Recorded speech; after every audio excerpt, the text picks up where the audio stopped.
Hey everyone, welcome to Gyanverse, your one-stop destination for mastering class 10 the smart way. If you are an ICSE student and wondering how to begin your class 10 preparations, you are at the right place. Whether you are aiming for 90% plus or just want to stay ahead of school, this video will set your foundation right. So let's get started. और हाँ, video के and तक एक छोटी सी reality check और एक motivation का dose भी मिलने वाला है, ठीक है? So why you should start early? The best time to plant a tree was 20 years ago.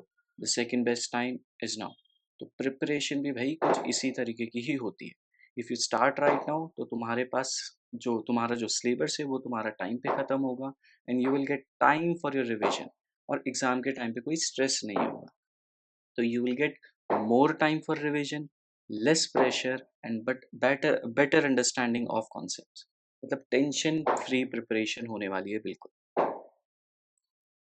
तो अब ये प्रिपरेशन स्टार्ट तो हम कर लेंगे अर्ली, लेकिन हम प्रिपरेशन स्टार्ट कैसे करें? तो उसके लिए है मैं लेके आया हूँ तुम्हारे लिए स्ट्रैटेजी, जिसे हम कहेंगे 3-2-1 स्ट्रैटेजी. ये 3-2-1 स्ट्रैटेजी क्या है? तो हम कोई भी 3 सब्जेक्ट जो है, कोई भी 3 सब्जेक्ट्स हम रेगुलरली पढ़ना स्टार्ट करेंगे. बी इट मैथ्स या फिर फिज़िक्स हो सकता है या फिर वो केमिस्ट्री हो सकता है. ठीक है? तो कोई भी 3 सब्जेक्ट हम पिक कर लेंगे, 1-1 आवर ईच हम उनको तीनों सब्जेक्ट को देते रहेंगे और हर एक वीक पे 2 बार एटलीस्ट 2 बार हम इसको रिवाइज़ करेंगे और वीकेंड में एक मॉक टेस्ट भी लगाएँगे.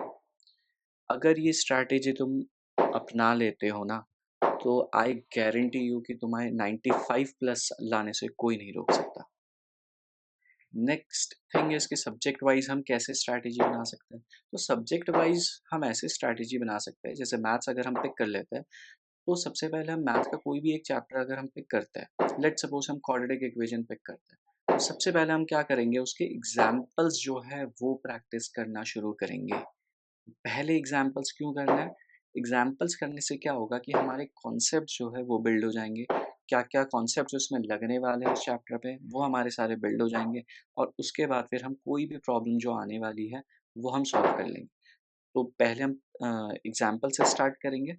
5 से 8 एग्ज़ाम्पल्स जो है वो कर लेने हैं. उसके बाद फिर जो एक्सरसाइज़ के क्वेश्चन्स हैं उस पे आ जाएँगे और एक्सरसाइज़ के क्वेश्चन्स लगाने शुरू करेंगे. 8-10 क्वेश्चन्स ईज़िली हो जाते हैं अगर तुम 8-10 एग्ज़ाम्पल कर लोगे. फिर इस प्रोसेस को कंटिन्यू करना है. फिर नेक्स्ट 5 टू 10 एग्ज़ाम्पल्स जो है वो करने हैं और फिर जो बचे हुए क्वेश्चन्स हैं उनको कंप्लीट करना है. प्लस पीवाईक्यू के जो क्वेश्चन्स हैं वो भी लगाने एटलीस्ट 5 इयर्स तक के तो लगाने ही लगाने हैं. इसमें तुम नेगोशिएट नहीं कर सकते हो, ठीक है? क्योंकि प्रीवियस ईयर क्वेश्चन्स हमें करते क्या है, कैसे हेल्प करते हैं? प्रीवियस ईयर क्वेश्चन्स हमें पैटर्न समझा देते हैं कि भई आईसीएसई पूछने कैसे वाला है मैथ्स के क्वेश्चन्स, ठीक है? वो किस तरीके के पूछता है, इस पर्टिकुलर चैप्टर से कैसे टाइप के क्वेश्चन ज़्यादा इम्पोर्टेंट है, किस टाइप के कॉन्सेप्ट्स को वो बार-बार, बार-बार, बार-बार पूछता चला जा रहा है. ये हमें प्रीवियस ईयर क्वेश्चन से ही पता चलता है. और सैंपल पेपर भी करने हैं हमने लास्ट 5 इयर्स के भी, ठीक? सैंपल पेपर से फ़ायदा क्या होगा? सैंपल पेपर जो पहले लास्ट ईयर के होंगे या उससे पहले वाले जितने भी 5 साल तक के जितने भी सैंपल पेपर होंगे, उन सभी सैंपल पेपर में से कुछ ना कुछ क्वेश्चन जो है इस साल तुम्हें देखने को मिल सकता है, क्योंकि आईसीएसई सैंपल पेपर के क्वेश्चन्स भी डालता है. ये ध्यान रखना. प्रीवियस ईयर भी रिपीट होते हैं, भले ही एग्ज़ैक्ट क्वेश्चंस रिपीट ना हो लेकिन कॉन्सेप्ट हमेशा रिपीट होंगे, वो तुम्हें नज़र आएगा. जब तुम क्वेश्चन करने लगोगे ना प्रीवियस ईयर के, तो तुम्हें पता चल जाएगा कि बार-बार, बार-बार, बार-बार वैसे ही टाइप के क्वेश्चंस पूछे जा रहे हैं. बस फ़र्क इतना है कि उसमें वैल्यूज़ अलग है, बाकी कॉन्सेप्ट पूरा टोटली सेम है. और सैंपल पेपर के भी क्वेश्चन रिपीट होते हैं, तो इसलिए सैंपल पेपर भी करने हैं पुराने साल के. नेक्स्ट बारी आती है बुक्स की. तो बुक्स में 2 ही बुक्स जनरली आईसीएसई वाले स्कूल्स जो है वो यूज़ करते हैं. तो एक है कंसाइज़ मैथमेटिक्स सलीना पब्लिकेशन की. अगर तुम्हारा स्कूल ये बुक यूज़ कर रहा है तो तुम यही बुक यूज़ करो, कोई प्रॉब्लम नहीं है, बढ़िया बुक है, कोई इश्यू नहीं होने वाला. लेकिन अगर तुम्हारा स्कूल एमएल अग्रवाल यूज़ कर रहा है, तो ये तो बेस्ट बुक है जो मैं रिकमेंड करता हूँ अपने स्टूडेंट्स को भी, और मैं भी इसी बुक से ही पढ़ाता हूँ अपने स्टूडेंट्स को. तो ये बुक बेस्ट है आई थिंक. अगर ये बुक तुम्हारे स्कूल में ऑलरेडी यूज़ हो रहा है, तो तुम इसको यूज़ कर सकते हो, लेकिन अगर कंसाइज़ भी यूज़ हो रही है, तो वो भी तुम यूज़ कर सकते हो, कोई इश्यू की बात नहीं। लेकिन हाँ, इन दोनों के अलावा अगर कोई और बुक्स तुम्हारा स्कूल यूज़ कर रहा है, तो फिर मैं सजेस्ट करूँगा कि तुम एमएल अग्रवाल परचेज़ कर लो। ये तुम्हें हेल्प करेगी तुम्हारी प्रिपरेशन के लिए। इसमें बहुत क्वेश्चंस है, अच्छे लेवल के क्वेश्चंस हैं, फालतू कोई क्वेश्चंस नहीं है, जो प्रिपरेशन में बहुत अच्छा हेल्प करने वाली है। नेक्स्ट बात करते हैं हम फिज़िक्स एंड केमिस्ट्री की। तो फिज़िक्स और केमिस्ट्री को कैसे प्रिपेयर करना है? तो सबसे पहले फिज़िक्स को और केमिस्ट्री को प्रिपेयर करने के लिए कॉन्सेप्ट्स क्लियर होनी चाहिए। ठीक है? तो सबसे पहले तुम line by line, word by word जो भी चैप्टर्स हैं उनको रीड करो, अच्छे से रीड करो, कॉन्सेप्ट्स अपने क्लियर करो और उसके बाद फिर न्यूमेरिकल या फिर केमिस्ट्री में इक्वेशन जो है वो सॉल्व करनी शुरू करो। ठीक है? बिना कॉन्सेप्ट्स क्लियर करे न्यूमेरिकल्स नहीं होंगे। ठीक? क्योंकि न्यूमेरिकल्स में यही कॉन्सेप्ट्स जो तुम पढ़ोगे फिज़िक्स में, वही तुम न्यूमेरिकल्स में भी यूज़ करने वाले हो। तो अगर तुम ये सोच रहे हो कि नहीं हम न्यूमेरिकल्स अच्छे से कर लेंगे, थ्योरी नहीं पढ़ेंगे ठीक से, तो न्यूमेरिकल्स नहीं होने वाले हैं, तो कोई फ़ायदा नहीं है। तो पहले थ्योरी पढ़ लो, कॉन्सेप्ट बना लो, उसके बाद सारे न्यूमेरिकल्स ईज़िली हो जाते हैं। न्यूमेरिकल्स में वही कॉन्सेप्ट लग रहे होते हैं और कुछ नहीं लग रहा होता। ठीक है? और ईज़ी होते हैं फिज़िक्स के न्यूमेरिकल्स, तो डरा मत करो फिज़िक्स से। केमिस्ट्री में इक्वेशन प्रैक्टिस करना है, चैप्टर वाइज़ करते चले जाना है, ऐसा नहीं कि सारे इक्वेशन मैं लास्ट में ही कर लूँगा, ये नहीं चलेगा, ठीक है? तो केमिस्ट्री के जितने भी इक्वेशन हैं, चैप्टर वाइज़ ही प्रैक्टिस करते रहो, ठीक है? एक चैप्टर कंप्लीट हुआ, उसके इक्वेशन प्रैक्टिस कर लो। इक्वेशन से डरा मत करे करो यार, इक्वेशन सिंपल होती है, ज़्यादा कोई मुश्किल नहीं होती है, ठीक है? और उनको याद रखने का तरीका ये है कि उनको बार-बार लिखो, बस यही तरीका है, ठीक है? तो ऐसे करो जैसे कोई भी चैप्टर पिक कर लो और उसको अच्छे से रीड कर लो और इक्वेशंस भी एक-एक बार उनको समझ लो कि क्या-क्या हो रहा है इक्वेशन में। उसके बाद फिर क्या करना है तुमने कि एक पेज लेना है और उसमें कोई भी एक इक्वेशन लिखनी है, जो भी तुमने पढ़ी है।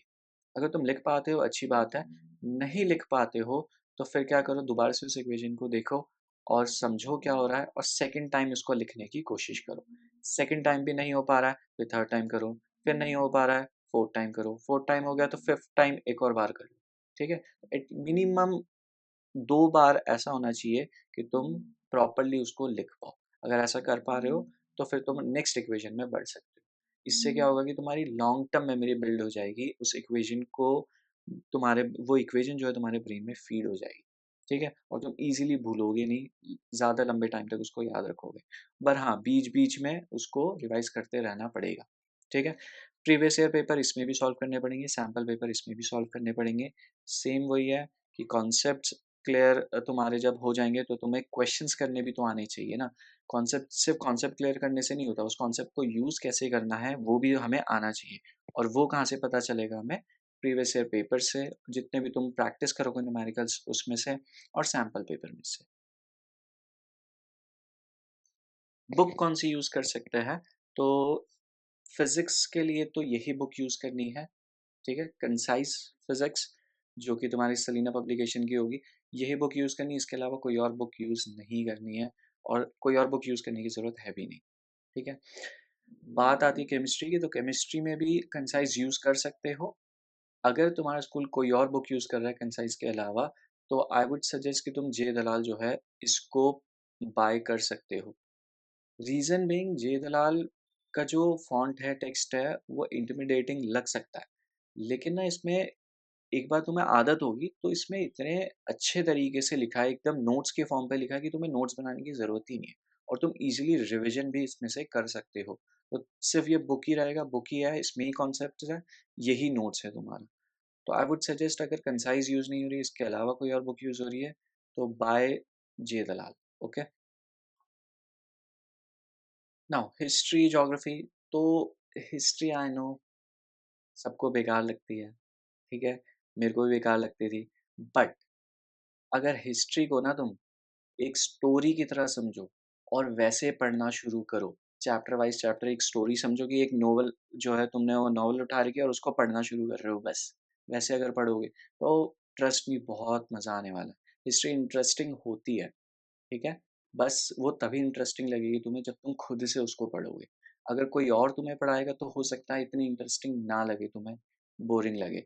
अगर किसी का तरीका अच्छा नहीं है ऑब्वियसली तो वो तुम्हें बोरिंग लग सकता है, लेकिन अगर किसी का तरीका अच्छा है तो मे बी तुम्हें पसंद आता है। बट बेस्ट यही रहता है कि तुम क्या करो, तुम अपने आप ही रीड करो, ठीक है?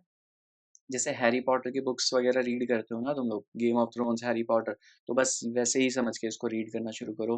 ट्रस्ट मी, बहुत मज़ा आने वाला। इंपॉर्टेंट इवेंट्स जो होते हैं उनके नोट्स ज़रूर बना लेना, क्योंकि डेट्स वगैरह हम भूल जाते हैं, इंपॉर्टेंट इवेंट्स ये सारी चीज़ें हम भूल जाते हैं, याद नहीं रख पाते, तो इनको इनके नोट्स बना लोगे तो बार बार फिर इसका रिविजन तुम कर सकते हो। ज्योग्राफी में सिंपल है, मैप बेस्ड है। ज्योग्राफी पूरी मैप बेस्ड ही होती है, ठीक है? चाहे तुम कोई सी भी क्लास में हो, वो मैप बेस्ड ही आएगी तुम्हारे पे, ठीक है ना? तो ज्योग्राफी को मैप के थ्रू जितना तुम पढ़ोगे उतना बेटर होगा, उतने ज़्यादा बेटर तरीके से तुम समझ पाओगे। प्रीवियस ईयर क्वेश्चंस इस पे भी लगाने हैं, सैम्पल पेपर इस पे भी लगाने हैं। नेक्स्ट बुक तो मॉर्निंग स्टार की ही बुक तुम्हारे स्कूल में होगी आई गेस, और यही बुक तुम्हें यूज़ करनी है, इसके अलावा कोई और बुक यूज़ करने की ज़रूरत नहीं है, ठीक है? लेकिन अगर बाई चांस तुम्हारा स्कूल कोई पैरेलल यूनिवर्स में जी रहा है और वो मॉर्निंग स्टार यूज़ नहीं कर रहा है, तो भाई खरीद लेना ये वाली बुक, ये ज़्यादा बेटर है, ठीक है? Next, how to plan your study routine. तो स्टडी रूटीन को कैसे प्लान करना है, तो सिंपल सा टाइम टेबल बनाना है, बहुत ज़्यादा कॉम्प्लिकेट नहीं करना है। हर दिन 3 घंटे तुम निकाल सकते हो, अगर 3 भी नहीं तो 2 घंटे तो तुम निकाल सकते हो, ठीक है? अगर तुम 2 घंटे भी निकाल पा रहे हो तो मोर देन इनफ है। बस ये कि कंसिस्टेंटली उसको थ्रू आउट पूरे साल लेके चलना है कि 2 से 3 घंटे हम निकाल पा रहे हैं, ठीक है? हमें स्मार्ट स्टडी करनी है, गधा मजदूरी नहीं करनी है, लॉन्ग स्टडी नहीं करनी है, ठीक है? स्मार्टली पढ़ना है। ऐसा नहीं कि 8-10 घंटे बस बैठ गए और समझ में कुछ नहीं आ रहा है, नहीं। 2-3 घंटे ही बैठेंगे, अच्छे से पढ़ेंगे और ऐसा पढ़ेंगे कि भैया सब हलवा लगेगा फिर हमें, ठीक? रिविज़न बहुत इम्पोर्टेंट है, अगर तुम कॉन्सेप्ट रिकॉल नहीं कर पा रहे हो, तो फिर कुछ पढ़ा हो, कुछ फ़ायदा नहीं होने वाला है। जो भी हम पढ़ेंगे, वो हमें एग्ज़ाम पे याद रहना चाहिए, हमें वो याद आना चाहिए जब हम एग्ज़ाम हॉल पे बैठेंगे, ठीक है? यही मैटर करता है, इसके अलावा कुछ मैटर नहीं करता। अगर तुमने 8-8, 10-10 घंटे पढ़ लिया, लेकिन एग्ज़ाम हॉल पे तुम उसको रिकॉल नहीं कर पाए, तो कुछ फ़ायदा नहीं होने वाला, ठीक है? और डेली प्रैक्टिस करते रहना, जिससे कि तुम्हारा एक फ्लो बनता रहेगा और तुम चीज़ों को भूलोगे नहीं। तो बेस्ट वे कैसे है, क्या है रिवीजन का? तो बेस्ट वे यही है भाई कि प्रीवियस ईयर पेपर उठाओ, उन्हीं को सॉल्व करो। पैटर्न वैसा ही रहता है, बहुत ज़्यादा चेंज नहीं होता है, तो तुम्हें क्वेश्चन का भी आइडिया हो जाएगा कि ऐसे-ऐसे क्वेश्चन पूछे जाते हैं, प्लस रिवीजन भी अच्छे से होता रहेगा, ठीक है? और दूसरा तरीका ये है कि तुम अपने फ्रेंड को क्या कर सकते हो, पढ़ा सकते हो। कोई भी अपना फ्रेंड होगा, उसको उठाना, उसको कोई भी कॉन्सेप्ट पढ़ाना शुरू कर देना। जब तुम उसको पढ़ाओगे तो तुम्हारे भी कॉन्सेप्ट्स क्लियर होंगे और साइड बाय साइड तुम्हारा रिवीजन भी हो रहा है, ठीक है? तो किसी को पढ़ाने से उसका जितना फ़ायदा होगा उससे ज़्यादा तुम्हारा ही फ़ायदा होने वाला है, ठीक है? तो दोस्त को पढ़ा सकते हो या फिर खुद को ही जभी भी पढ़ने बैठते हो तो ऐसा बैठो कि तुम खुद को समझा रहे हो बस, ठीक है? और अगर कोई नहीं मिल रहा तो मम्मी को उठा लेना, मम्मी को समझाना शुरू कर देना। ये बेस्ट तरीका है। अगर किसी को पढ़ा के ट्रस्ट मी, क्योंकि मैं पिछले 6-7 साल से पढ़ा रहा हूँ और मैंने जो पढ़ाते हुए जितनी नॉलेज गेन करी है, वो शायद एज़ अ स्टूडेंट मैं नहीं कर पाया हूँ, ठीक है? तो पढ़ाने से बहुत हेल्प होती है। तो भई कंसिस्टेंसी बहुत इम्पोर्टेंट है। अगर तुमने हो सकता है 1 हफ़्ता, 2 हफ़्ता या 1 महीना पढ़ लिया, उसके बाद पढ़ा ही नहीं, तो फिर वो 1 हफ़्ता, 2 हफ़्ते का भी रिज़ल्ट तुम्हें मिलने वाला नहीं है। कंसिस्टेंटली ही पढ़ना है, इसलिए मैं कह रहा हूँ कि छोटे-छोटे स्टेप्स लेने हैं, ठीक है? 1 घंटे से शुरू कर लो, फिर उसको धीरे-धीरे 2 घंटे पे लेके आओ, फिर धीरे-धीरे 3 घंटे पे लेके आओ, फिर धीरे-धीरे 4 घंटे पे लेके आओ। इससे ज़्यादा जाने की ज़रूरत नहीं है, ठीक है? आइडियली अगर तुम 3 घंटे रोज़ निकाल पा रहे हो तो बेस्ट रहेगा तुम्हारे लिए, ठीक है? तो छोटे-छोटे स्टेप्स ही बड़े सक्सेस लेके आएँगे तुम्हारे लिए। Believe in yourself, stay positive, you got this. अगर तुम्हें वीडियो पसंद आई तो please do like, share and subscribe to Canverse, और इंस्टाग्राम पे भी तुम हमें फॉलो कर सकते हो, ठीक है? और हमारा टेलीग्राम चैनल भी है जिसमें तुम हमें फॉलो कर सकते हो। और अगर तुम्हें ऐसे ही वीडियोस चाहिए, सब्जेक्ट वाइज स्ट्रैटेजी चाहिए कि मैथ्स को हम कैसे स्टार्ट करें, कैसे हम उसको पढ़ें, कहाँ से स्टार्ट करना चाहिए, कितना पढ़ना चाहिए, कैसे-कैसे पढ़ना चाहिए। तो वो सारी स्ट्रैटेजी मैं तुम्हारे लिए अगली वीडियो में लेके आने वाला हूँ। और अगर इसके अलावा भी तुम्हें और कुछ चीज़ें चाहिए तो तुम प्लीज़ कमेंट बॉक्स में जाओ और उसमें कमेंट कर दो। जो भी तुम्हें चाहिए मैं उसके लिए वीडियो लेके आ जाऊँगा। So please like, share and subscribe जिससे कि मैं और ऐसे कंटेंट तुम्हारे लिए लेके आ सकूँ। So thank you.